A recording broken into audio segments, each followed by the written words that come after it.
je pense que ça ne sera pas un surpris à personne. On n'était pas content de le départ de saison.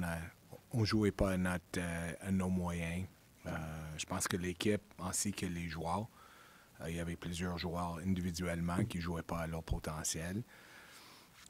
Mais qu'est-ce qui arrive dans ces moments, puis on l'a vu, tout le monde l'a vu, c'est que la confiance de l'équipe est affectée aussi. Alors, des matchs où peut-être qu'on a bien parti une période, mais on n'a pas eu les résultats. On a vu qu'on était tellement fragile, puis certains de ces matchs sont vite fait devenus des 7-2 ou 8-2 au lieu de Pittsburgh était probablement le meilleur exemple où c'était 3-2 en troisième. Je crois pas que l'équipe a lâché autant que l'équipe a vraiment. Il manquait la confiance. Mais je dois donner crédit aux joueurs puis aux coachs aussi parce que dans ces moments, c'est sûr que dans un marché comme Montréal, tout le monde en parle. Ça devient un peu plus difficile peut-être de remettre le focus avec tout le bruit autour, mais crédit au coach pour avoir fait les ajustements pour que l'équipe joue mieux. Mais on a aussi vu que plusieurs des joueurs qui ne jouaient pas à leurs moyens ont vraiment monté la cote dans leur jeu. Puis qu'est-ce qu'on voit récemment? Pour moi, c'était vraiment le match à Vegas, le premier où on perd. On a bien joué la première période, mais on n'a pas eu les résultats. On perdait 2-0. Puis, je parlais avec Jeff, j'ai dit, on va voir où est-ce qu'on est rendu maintenant. Ayant gagné 2 bons matchs contre Floride puis Tampa d'avant, est-ce que la confiance est retournée? Puis, on l'a vu qu'ils ont été capables de remonter puis gagner le match. On l'a vu encore à Denver où on perdait 1-0, puis on a eu un difficile départ de deuxième, mais ils n'ont pas lâché. Bend but not break.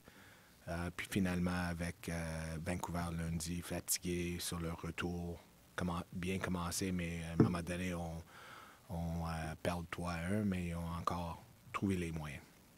Oui, je pense que ça doit être un balance, Martin. Je suis sûr que c'est des questions qu'on se demande tout le temps. C'est sûr que l'expérience a un effet positif sur l'équipe puis sur les jeunes.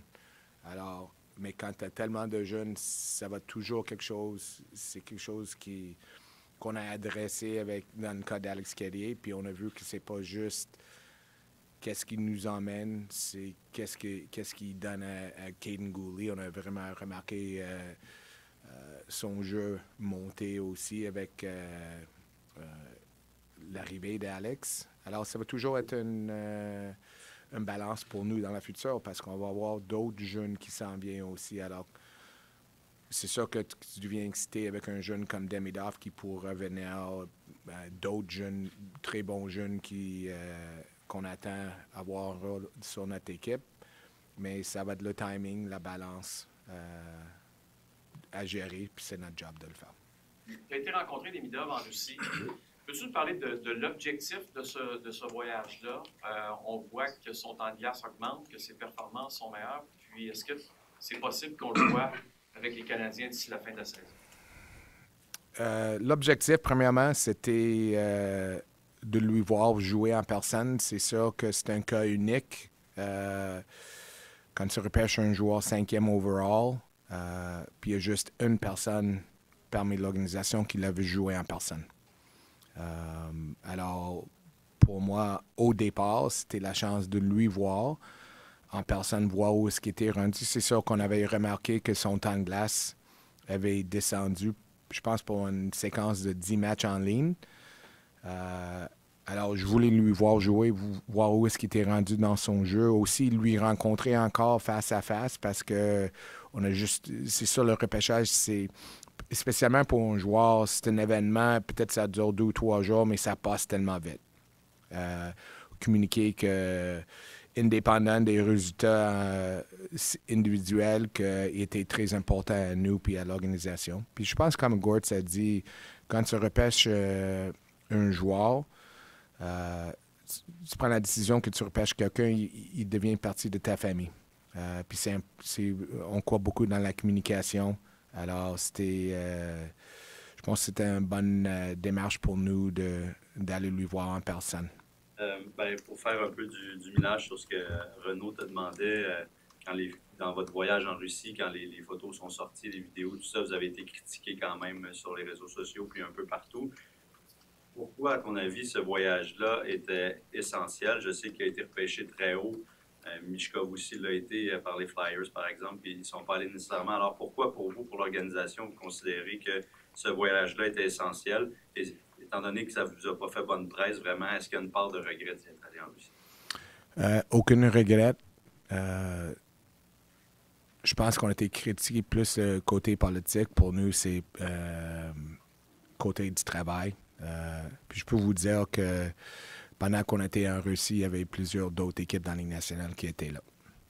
Je ne peux pas parler pour Philadelphie à propos de Michkov, mais Michkov, pendant qu'il jouait en Russie, il y avait encore 2 ans du contrat qui lui restait, tandis que Demidov, son contrat termine au fin de l'année. Puis pour nous, ça veut dire qu'on a une décision à prendre pour déterminer où est-ce que son jeu est rendu, puis où on peut lui projeter dans notre alignement.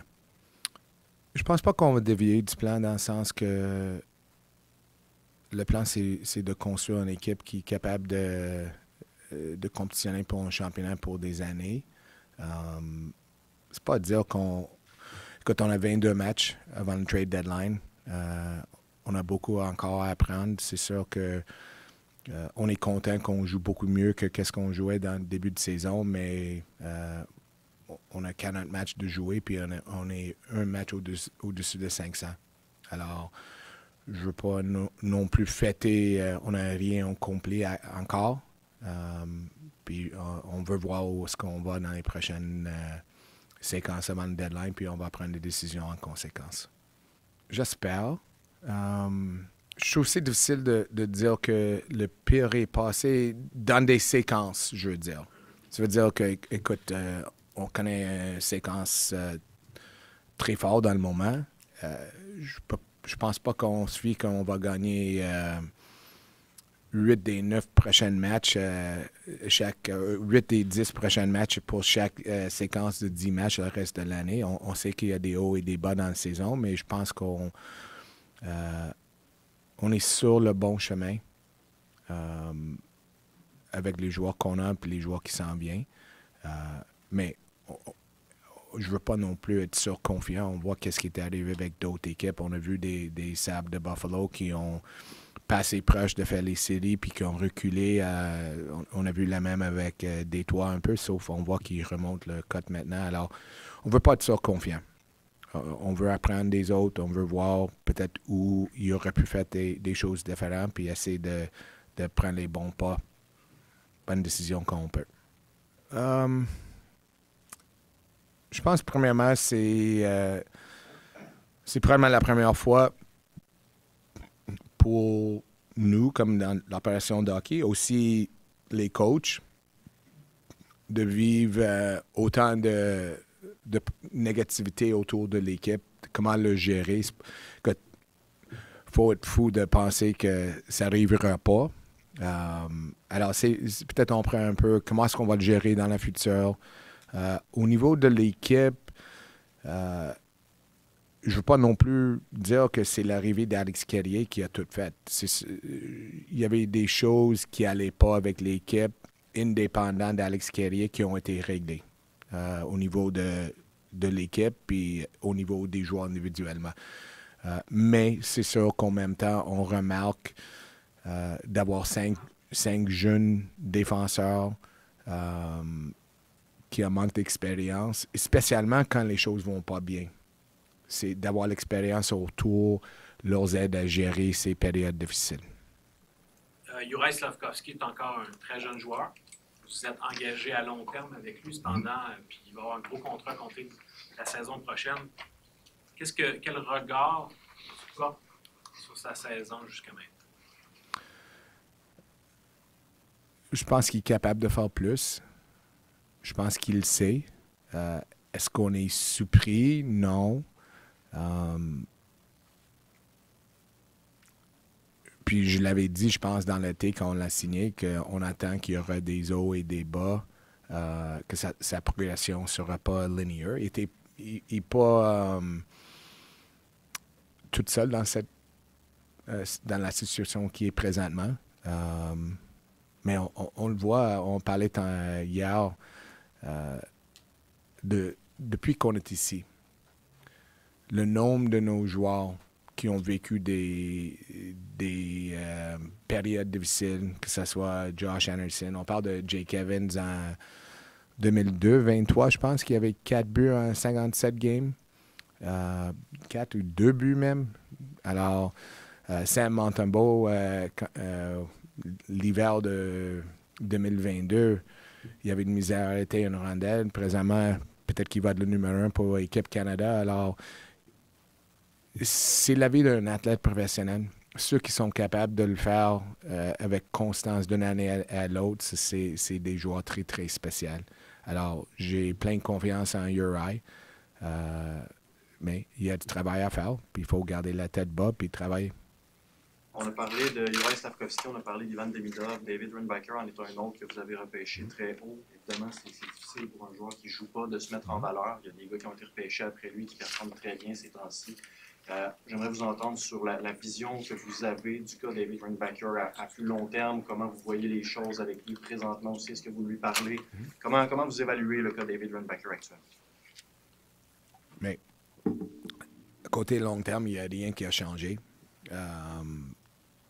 À court terme, c'est sûr que c'est dur de manquer une saison. On voit avec Kirby, le joueur qu'il était avant qu'il s'est blessé, puis le travail qu'il doit faire pour se remettre en forme, capable de jouer à ses moyens. Puis, alors, c'est sûr que c'est pas facile, mais ça ne change pas que on attend que Kirby va regagner sa forme, puis on voit qu'il est en train de remonter son jeu. On attend la même chose avec David, mais c'est difficile de savoir le timing. Mais à long terme, on n'est pas inquiète de tout. C'est sûr que pendant qu'il est blessé, on l'a gardé autour de l'équipe parce qu'on croit qu'il y a quand même des moyens d'apprendre puis de développer comme joueur sans être sur la glace. Il participe aux pre-scouts dans toutes les rencontres avec l'équipe avant les matchs, ces choses-là. Alors, au moins, il est en train d'apprendre, premièrement, qu'est-ce que les coachs veulent, qu'est-ce qu'ils cherchent. Il travaille avec notre staff de développement aussi. Il regarde les autres joueurs dans la ligue, essayer de travailler sur son compréhension du jeu, toutes ces choses-là. Puis aussi, je pense que ça lui permet la chance d'apprendre des vétérans dans la chambre comment ça fonctionne. Alors, je pense que ce n'est pas une saison complètement perdue, mais c'est sûr qu'idéalement, il sera sur la glace parce que ça nous permet aussi de voir à quel point il est développé, qu'on planifie pour des choses. Caden a pas eu le départ qu'il voulait. Mais quand on était dans la situation qu'on était au niveau de l'équipe, je pense que les coachs ont décidé de... comment est-ce qu'on dit? Ride? Montembeault. Je pense qu'il a commencé 31 matchs de 40. Alors, je pense que pour nous, pour que Caden regagne sa confiance, il était mieux d'aller dans la Ligue américaine pour avoir cette chance.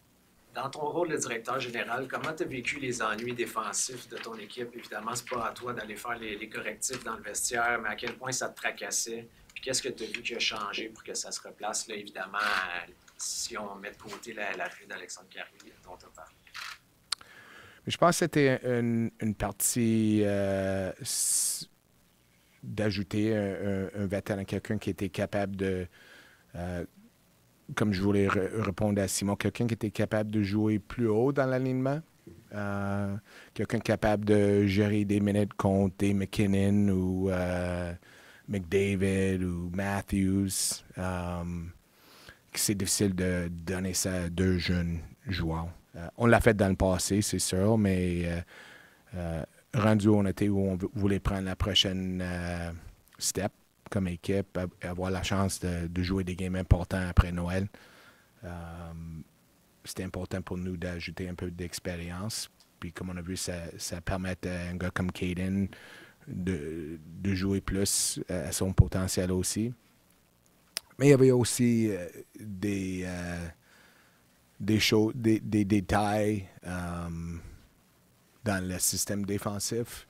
Je pense que Martin disait que la manière qu'il communiquait, il fallait changer les... des fois, on dit des choses... il y a des hockeyisms que moi, je l'interprète d'une certaine manière, mais peut-être un autre l'interprète d'une différente manière. Alors, je pense qu'il a trouvé un langage of sorts, d'une manière de communiquer aux joueurs, d'apprendre mieux qu'est-ce qu'il voulait d'eux, puis on voit qu'il y a un changement de ce côté aussi. Mais c'est sûr qu'on veut continuer à l'améliorer au niveau de notre jeu défensif. Tout à l'heure, tu as dit on a mal commencé la saison, on manquait de confiance, ça se voyait. Là, l'équipe en ce moment joue très bien, elle a beaucoup de confiance.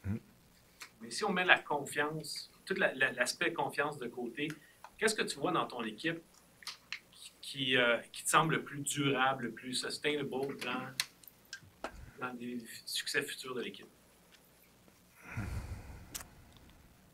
Je dirais que il y a une certaine culture qui est en train d'être établie dans la chambre, que j'ai vu avec d'autres organisations, que dès que c'est établi dans la chambre, ça se passe d'une année à l'autre, ça se passe d'une vétéran à une jeune. Parce que je crois fermement que pour gagner dans un sport d'équipe, spécialement dans un sport comme hockey, que tu dois être en mesure, tout le monde, de mettre à un certain point tes objectifs individuels. Pas à côté, mais tu dois les assimiler avec les objectifs de l'équipe. Puis c'est pas facile, puis quand ça arrive pas, je trouve que c'est vraiment difficile dans le sport de gagner. Puis on est en train de voir ça ici.